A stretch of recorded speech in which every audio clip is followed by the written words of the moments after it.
Hello, welcome. My name is Anna. I use she, her pronouns. I am Family Equality's Associate Director of Archives, Storytelling, and Brand.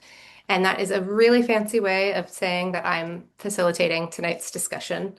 Tonight, we'll be talking about Lactation for the Rest of Us, a guide for queer and trans parents and helpers. This book is finally a resource for lactation that is not geared exclusively towards cisgender women. Lactation for the Rest of Us is an early addition to the literature for queer and trans people who have seen themselves left out of previous informative books on chest feeding and lactation. Useful information is included for trans masculine parents, trans feminine parents, non binary parents, queer parents, helpers, adoptive parents, and even cisgender male parents. It really does, I've read this book, it really does cover it all. So it's not just lip service. It covers the induction of lactation, difficulties one may encounter with chest feeding, expert advice, first person testimonials. It's really the book that the queer parenting community, aka the family equality community, has been waiting for. And I am excited to be joined tonight by the author of the book, Jacob Engelsman. So, Jacob is an international board certified lactation consultant, a birth and postpartum doula, and an educator on inclusive healthcare. His recent book, Lactation for the Rest of Us, a guide for queer and trans parents and helpers, is the first of its kind. He's also a conference presenter, a lecturer, and a regular podcast guest, speaking on the topics of lactation and birth support for transgender and non-binary families, non-monogamy and polyamory, and childbirth education for first-time fathers. So thank you so much, Jacob, for writing this book and for being here, providing this resource to our families. Thank you so much for having me and for everything Family Equality does. I just kind of stumbled upon it on Instagram one day and I was like, I've got to talk to these people. Yeah, we got to chat. Yeah. And thank goodness you did. Because I do, our work really overlaps, and this community is the community of people making resources is so small that we all need to know each other and lift each other up. Because the community we serve is quite large. Yeah. Right, right. Yeah. Well, I think the best way to get started is to kick us off on the same page. If you wouldn't mind starting with reading, and we can go from there. After that, for the attendees, we'll do a Q&A. So feel free to pop your questions as they come up in the chat or the Q&A feature, or just listen. Yeah. Yeah, well, and before I do a reading, I do just want to say one thing, because the whole time since I started doing this work, I make a very specific point of behaving as though every question being asked is being asked in good faith. So if you have a question and you are worried that you don't know how to phrase it properly without like offending one of us or me, don't worry about it. Just ask the question with the words you know, and we will go from there.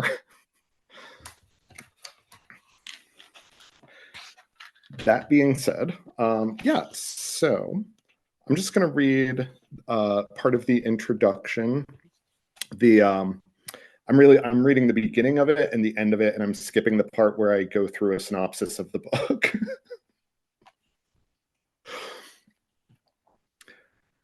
The most important thing you need to know about this book is that it will never assume your gender, sex, sexuality, or relationship to any current or future baby. When referring to the parents and helpers for whom this book is written, I use terms like parent, chest feeding, lactation, gestation, and human milk. These are terms that apply to everyone, regardless of their current, past, or future gender or sexuality. This approach to lactation care without assuming gender is something I've started referring to as post-gender lactation support. This is not to say the book does not contain words like nursing, breastfeeding, and mother. You will find them in interviews and quotations from other people in literature, where I feel it's very important that exact wording be used. I hope you will bear with me through these interludes. I was once asked if I had a magic wand and could change the world in any way, what would I do? The subject of the interview was gender diversity. Otherwise, my answer would probably have had something to do with sandwiches. But the answer I came up with was, I would never get rid of I would completely get rid of the concept of gender, just erase it from everyone's mind. Not change human physiology or anatomy, just nix the idea that those kinds of traits divide people in any meaningful way. I imagine a world where some people are just thought of as having the ability or necessary organs to gestate babies, and some people choose to lactate the way some people have excellent vision and some people choose to learn yoga or knit. But having these abilities and skills don't imply having other abilities or limitations. To me, that would be a more ideal world. What if, instead of treating gender as something like height or weight, something you can often determine by looking at a person, we treated it more as a more variable identifier, like a religion or nationality? Something that maybe you can get a clue of by the way someone dresses or behaves, but you would never second guess a person when they tell you that you're incorrect. Lactation consultants love to talk about how we are the only healthcare providers who, at each consultation, have two patients, the child and the parent. While we all get into this field because we want to help people in general, in my experience, the main focus of many lactation practices is women helping women, which is, of course, both an incredibly worthy endeavor and statistically correct. The groups of people who become lactation consultants and people who give birth are almost exclusively women. Almost. If I'm being honest, though, in my heart, I take care of babies. Part of it may be that I don't have children of my own. All I want to do is help people with theirs. A bigger part of it, however, is that I honestly believe that infants are the best any of us can ever hope to be. I'll close with a quote from the artist Keith Haring. Babies represent the possibility of the future, the understanding of perfection, how perfect we could be. There is nothing negative about a baby, ever. I'm glad you read that because I was really touched by your approach to the work and the idea that the babies are like the only untouched thing in the world. That, like there is no badness that has been put into them um, through any level of experience or trauma or what have you. Yeah. What a happy lens. Yeah. Yeah, I was reading just for fun, I was reading the published journals of Keith Haring, and I saw that line, and I was like, "Oh, that's going in the book." Yeah. It's beautiful. And Keith Haring, like who would have thought that he'd have Right. something to say about babies? Yeah, that's really Yeah. sweet. Wow. Um, well, like I said to the attendees in the chat, you are welcome to pop questions into the Q&A. You can also do that in the chat. I think you should have the freedom to do that. And then you could, if you're feeling bold and brave, you could raise your hand and we could unmute you. But there is never any pressure to do that. Um, but I figure, oh, we have a raised hand. Hello. Ooh la la. So yeah, kick us off. Hi, I'm Davy. I am someone who is a trained doula. Well, I consider myself a full spectrum companion at this point, shifting away from the doula word, but also training to be an IBCLC. And as someone who is trans, queer, and racialized, and chronically ill and disabled, I want to support those who are on the margins like myself due to the violence of the state and systems and isms and stuff, right? So how would you recommend that I learn? Because like I just started my training and I can't seem to connect with any IBCLC in my city as it is, which is wild to me because I'm in a big city. And I want to prioritize my own community because that my community is what I've experienced, and I hope to conceive my third child. And because of the coercion I've dealt with, I could not chest feed my two existing children. So I'm not just doing this, I'm doing this for myself as well as for my own community. So what would you recommend to be skilled in order to support us? So the first organization that comes to mind is Birthing Advocacy Doula Training, which is it's BADT, and they are based out of, well, sorry, the woman who started it is was in Atlanta for a long time, where I am. Also, uh, I'm not going to ask you where you live just because, that seems intrusive. But if you live in Atlanta and you want to message me, message me. but yeah, so they are a really cool organization, and they do a lot to prioritize um, working with diverse families like across the spectrums, and they do lactation training, doula trainings, birth educator trainings, just like across the um, across the board. Actually going to put my email address in the chat box, and anybody who wants to email me absolutely can. I I always say this is literally my favorite thing to talk about. So yes, anybody who has questions they want to email me later, email me. Yeah, but off the top of my head, the first thing I would do is reach out to BADT. Again, that's birthing advocacy doula trainings. I've done some work with them, and also I just feel like they're a really awesome organization. I'm curious about the other side of that question, which is from the parent and patient perspective. What recommendations do you have for finding inclusive lactation resources in their area? That's something we hear all the time. So the trick with that is because a lot of times, well, so for lactation resources, one thing that we've learned over the last few years is that a lot of lactation can be done telehealth. So uh, so you can just reach out to people like me, people like Brenna Hayden, Kristen Cavuto, who just kind of have reputations for like this sort of education, and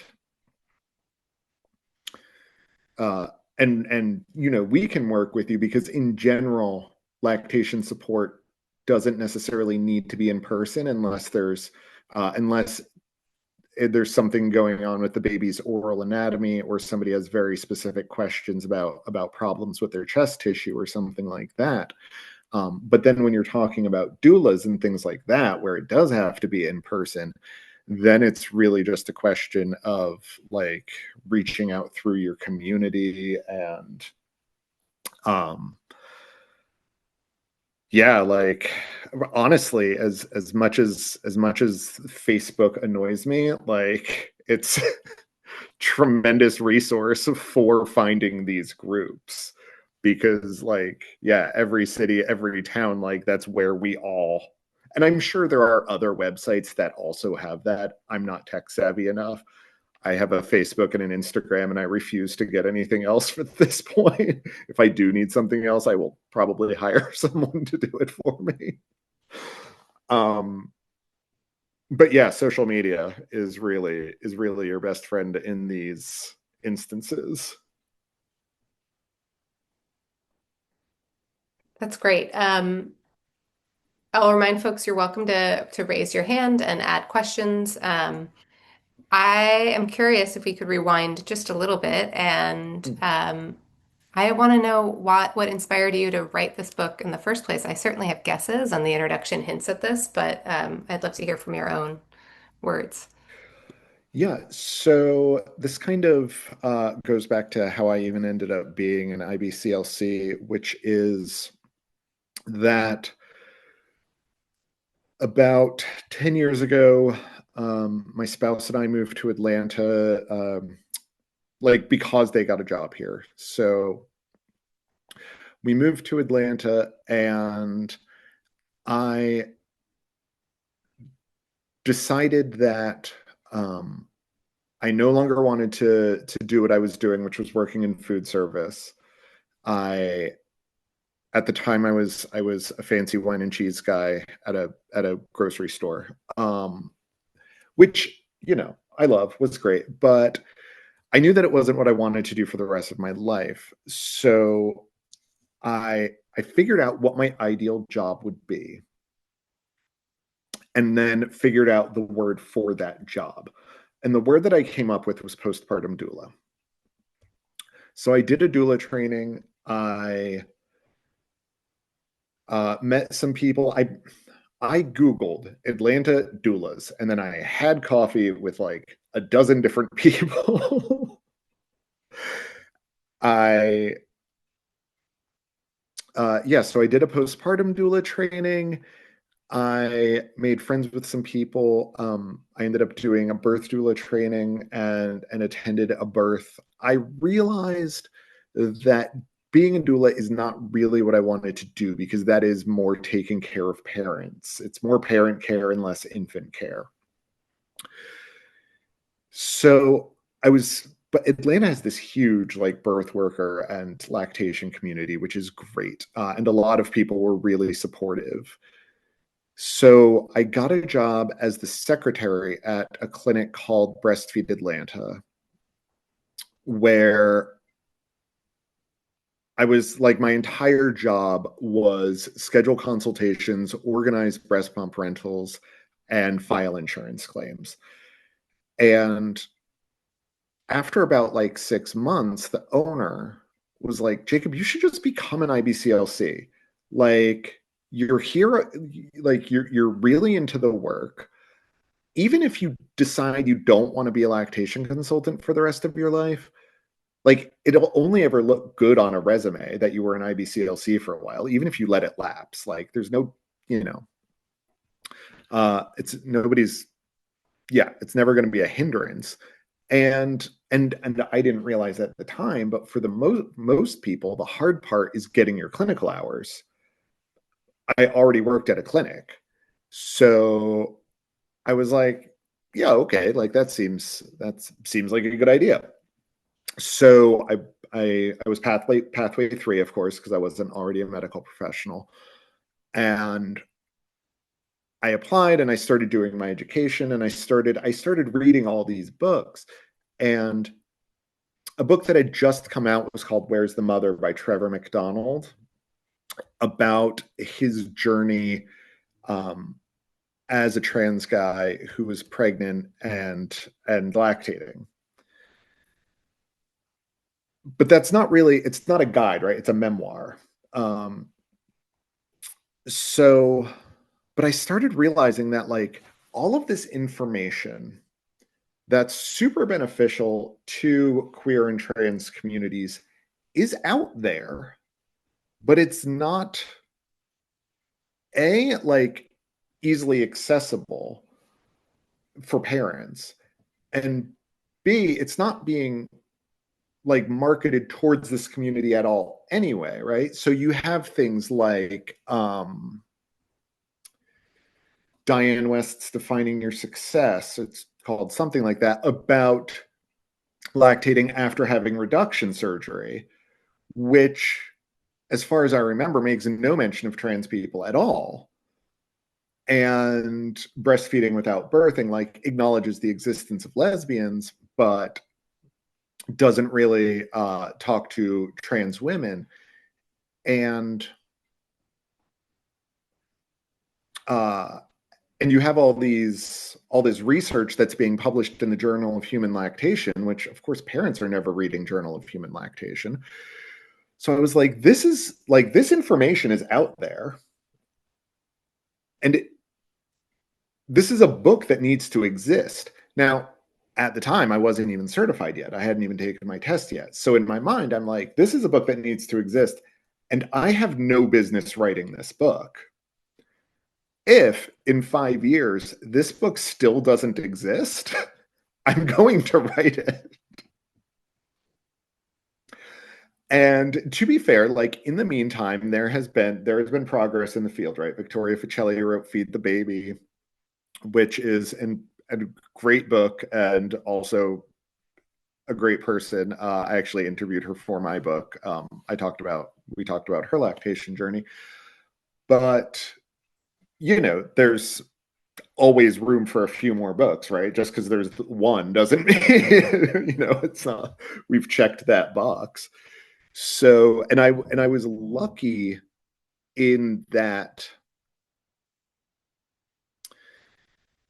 I found a publisher right away. So when I was doing the research for my book, I found a book called Supporting Queer Birth by AJ Silver.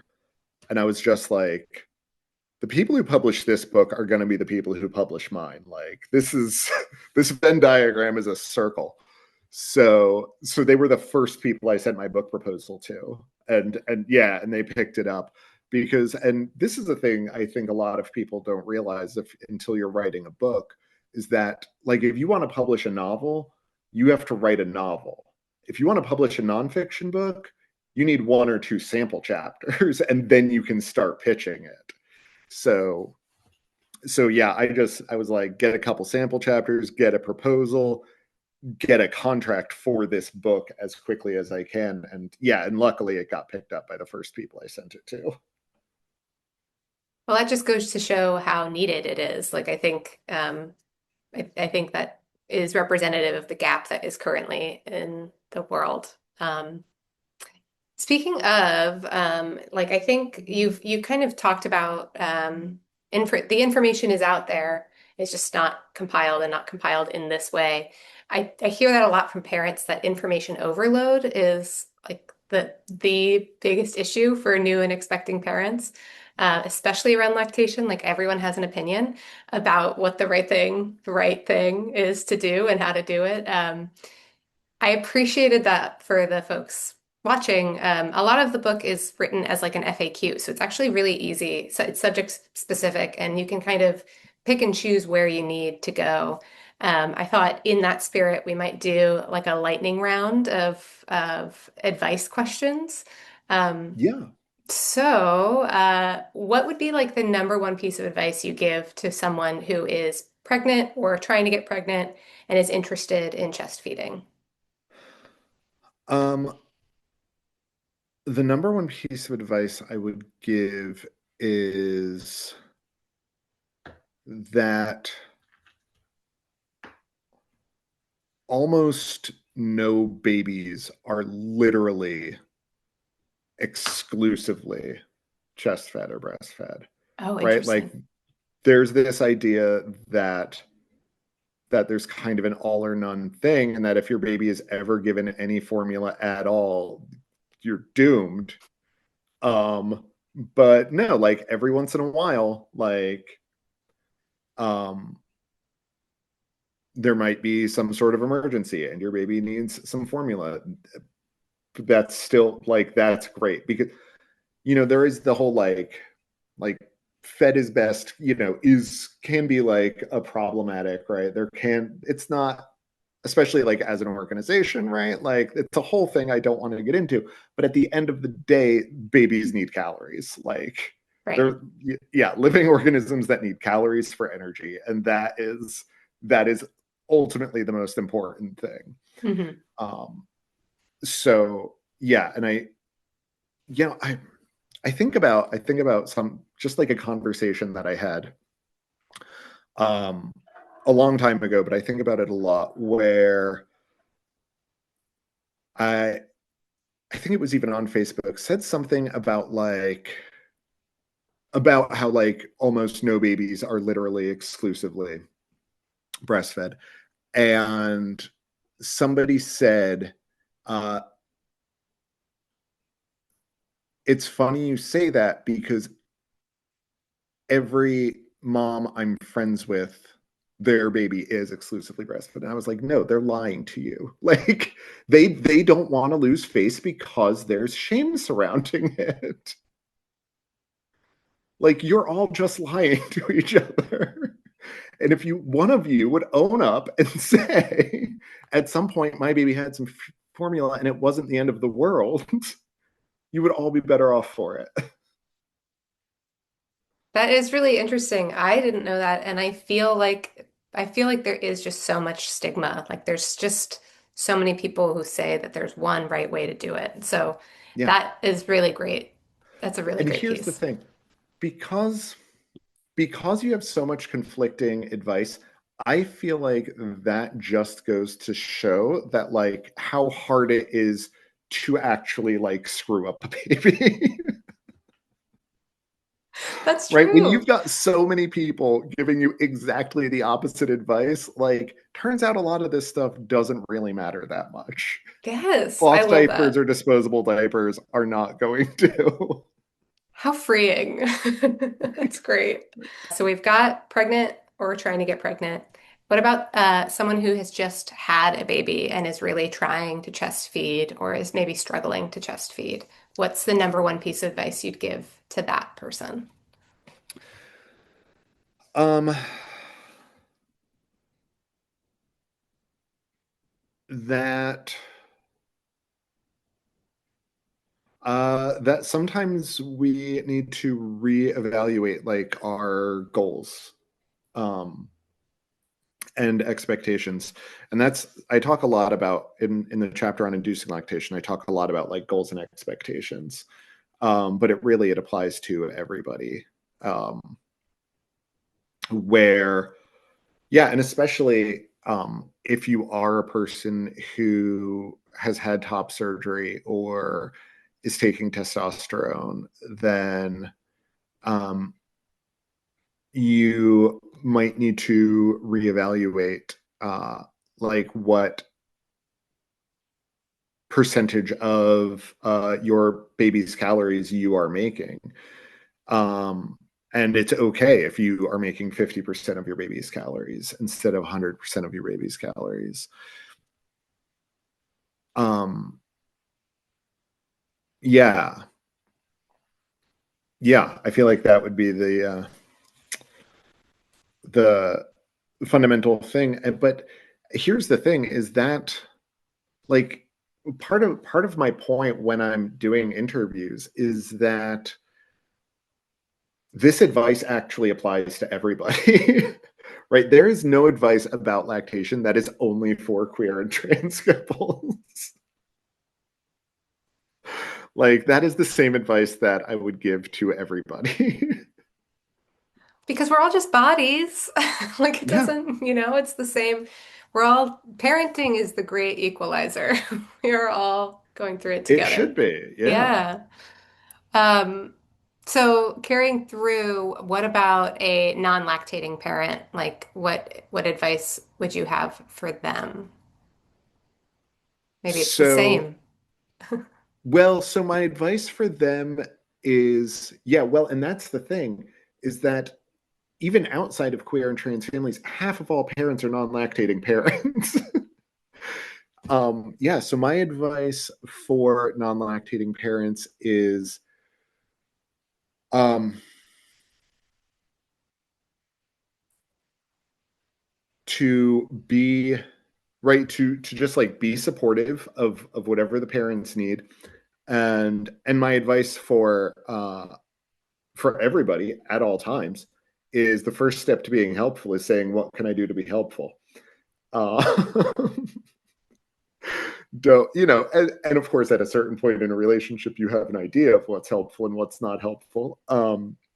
But when with something new, like lactation, then which most families that experience lactation, it's only for a small percentage of a married couple's relationship and of a child's life. So yeah, I mean, at a certain point, it's just kind of like do whatever that person needs you to do. Which you should have gotten a lot of practice of when they were pregnant, right? That's what I was gonna say. Yeah, that's great. Um, okay, and then the last one in the speed round is for folks who are inducing lactation, what would be the number one piece of advice? Yeah, so aside from that with people inducing lactation, the same advice that I just gave for the other answers. But I do feel like the specifically for those patients, I would say like decide what it is that you are like willing to do to induce lactation, because there's a lot of options, like are you interested in taking domperidone? Are you interested in taking birth control pills to, trick your body into thinking you're pregnant? But then also, I feel like for me as a professional, this is always the trick when I'm talking to people about inducing lactation, is really like emphasizing how much you're going to have to pump without sounding like I'm trying to talk them out of it. Because that's always the trick, because it really is like a part-time job, right? So, but I it's like being honest without being discouraging. Um, but yeah, I feel like for people inducing lactation, I feel like it's always, do some research, but yeah, like decide what you're willing to do. Like, do you just want to take herbs, or are you, willing to buy domperidone from some website that only accepts Bitcoin, which is like an actual thing. Listen, if there's a will, there's a way. Yeah. Right. Well, and that's the thing, and that makes domperidone sound super shady, which it is not. Like, it is readily available in most countries, I think. I don't know, like literally most, but a great many countries. You can just pick it up or get a prescription for it, and it's not a big deal. And you can't do that here. Here you have to buy it from a company that only accepts Bitcoin. Of course. We love it here.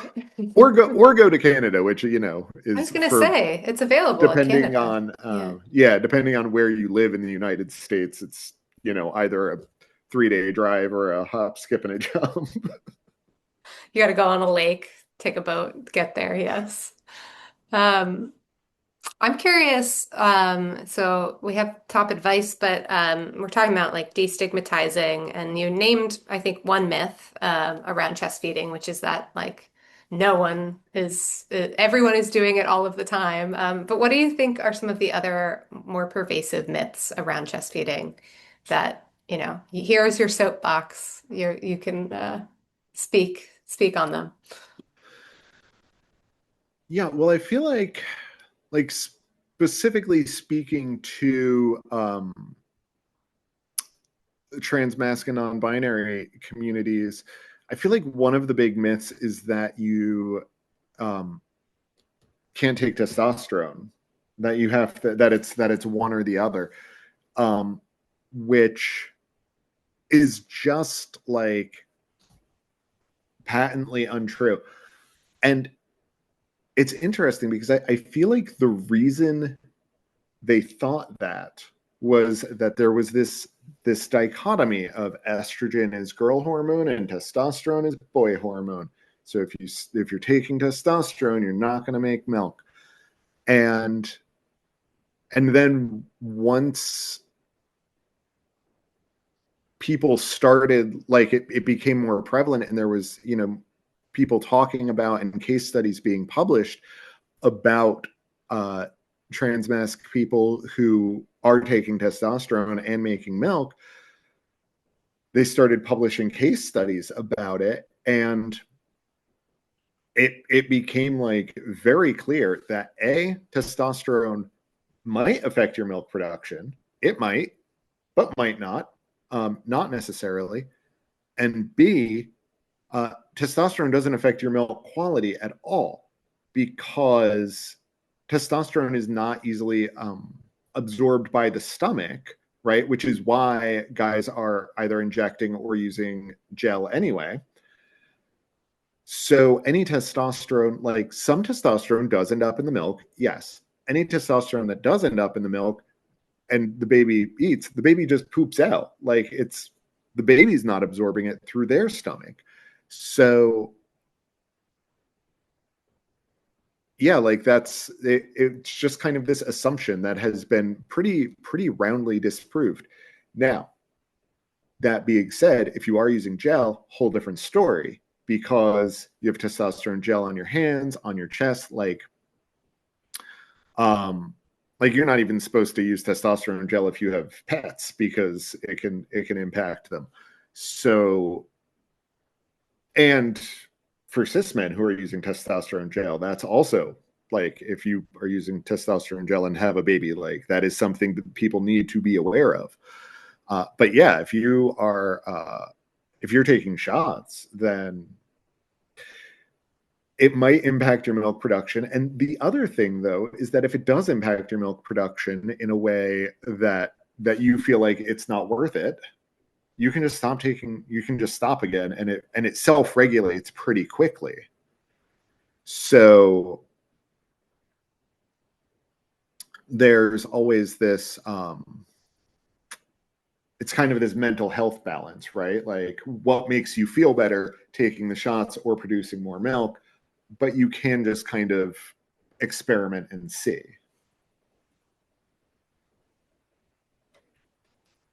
You talk about the mental health element, so let's dive more into that. Mm. I think that there you could talk all day about the logistics of chest feeding, but it seems to me like an incredibly emotional journey. There's like pressure that you put on yourself, and then on top of that, you're staying up till all hours of the day, and the communities around you are putting pressure on you. So I wonder if you can speak at all to navigating the emotional highs and lows that come with this whole process.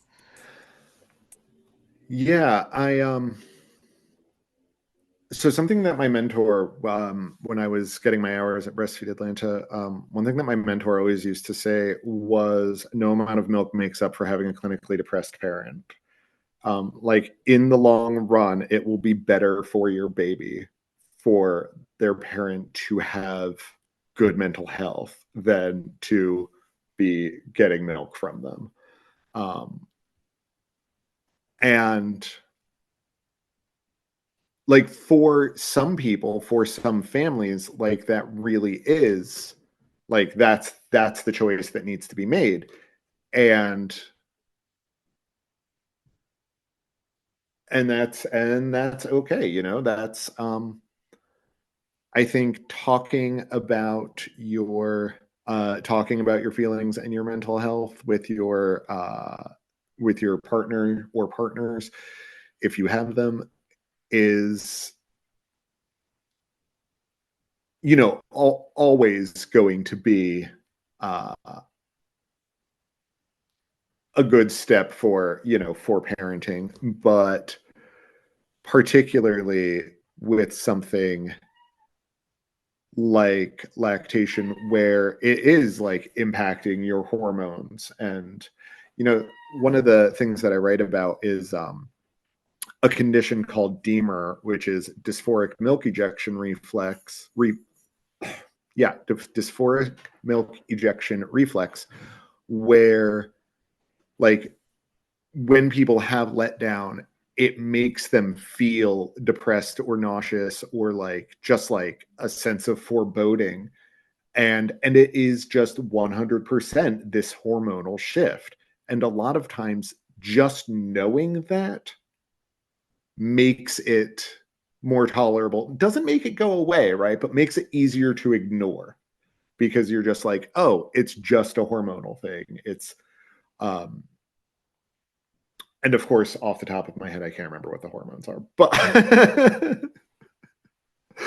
um, but yeah, and I feel like that's true with or it can be true, right? I'm not a mental health expert, but that can be true with a lot of mental health where we're just talking about it, just knowing about it and acknowledging it can make it better. Yeah, I think having a name for it, especially in those early days of parenthood where you feel like you're doing something wrong, every bad feeling you get Yeah. I think that is so valuable. Well, Um, and people talk about it, and somebody says something about how they feel bad when they latch their baby, and it's like, oh yeah, no, like that is a common thing. Here's the name for it, right? And like they think that there's something wrong with them or something wrong with their body, but it's like, oh no, like A, it's common, B, there's a name for it. And like if people if we aren't talking about mental health issues, right, like then these parents will never know. right. create a space where they feel comfortable saying, I feel bad when this happens. This is making me feel bad, and I don't know why. Yeah. Because there is a very common answer to that question. Right. Yeah, absolutely. I will share that we have 15 minutes left, so if folks have questions, please feel free to pop them in all the places. I believe Danny was the person who we unmuted. They wanted to know if there's a PDF ebook version. They said they ordered the physical copy, but they'd love to be able to follow along on a screen. So, do you have an ebook version? Um, there is um I think you can get an ebook version on Amazon. I Okay. don't yeah. I usually so when people ask me where to buy my book, I send them to bookshop.org, which is like Amazon, but it works through independent booksellers. But yeah, I know you can get an ebook through Amazon. I feel like you probably could also through bookshop.org. But yes, the answer to the question is yes, there is an ebook version. Awesome. And I'll look around for some of these links. I'm going to be sending attendees and registrants an email in 24 hours. That's the way Zoom works. You have to wait 24 hours. I don't know why. With links to purchase the book, and I'll see if I can find a good ebook one as well. Um, Great. yeah. One of the things I really liked about this book is that in addition to including like these concrete pieces of advice, you also include case studies and like real stories from real families. Yeah. I'm so curious how you came to that conclusion and how you found these families and yeah, just the process of including them. Yeah, so it started with when I first signed the contract to write this book. I hadn't yet written the chapter on inducing lactation, and I went to the US Lactation Consultant Association conference, and I saw um, a consultant named Brenna Hayden speak about inducing lactation for trans feminine patients. And like as I'm watching this presentation, I'm like, all right, like I need to interview them for my book. Because I knew ahead of time that I was going to need to interview like other people for their expertise, right? And because I do like run this whole gamut of stuff. So I was like, all right, like I've got to talk to Brenna and a few other professionals. But then as I interviewed the professionals, I was like, oh, like all of these people also have a lactation story. So I started uh, kind of dividing up the interviews into interviewing you as a professional, getting your professional opinion on things, and interviewing you as a parent with your own lactation story as a queer or trans lactating parent. And then one other thing that I really wanted to do in the book was the little words of wisdom section where I just have quotes from random people, and all that was on Facebook. I created a questionnaire in Google Docs and I put it on Facebook in a lactation group, and just like any like you don't have to give me a whole interview, but just like any advice you have, any little blips that you think would benefit other people. And then some of the people who answered that reached out, and that's where I ended up talking to um uh the two trans women who induced lactation. That's how I ended up with them.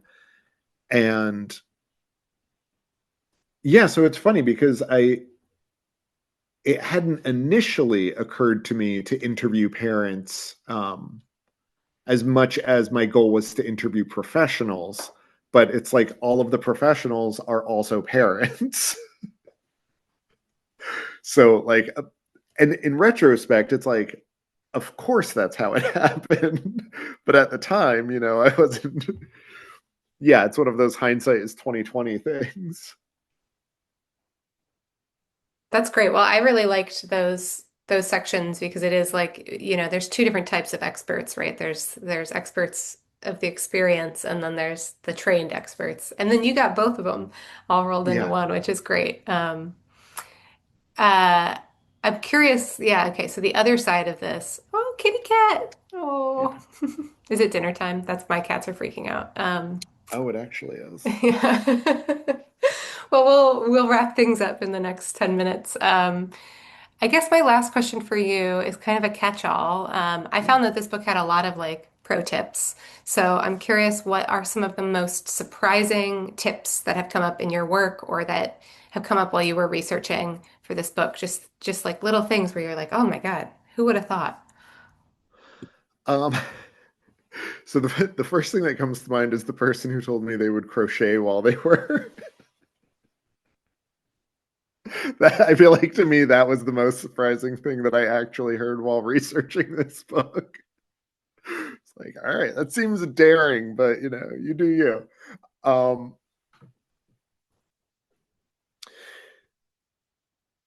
but no, I think the question of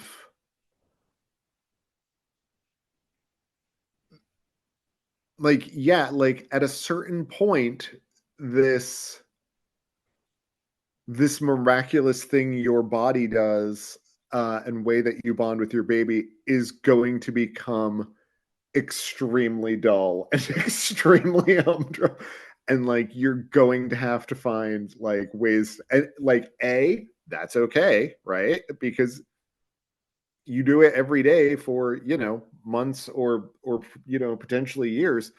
You're like it's there's nothing wrong with it for it to feel banal. um but B, like, yeah, like you're come up with other ways to entertain yourself, right? Other things to do. One of my sister-in-law's tips was like read a really big book that'll hold itself open, right?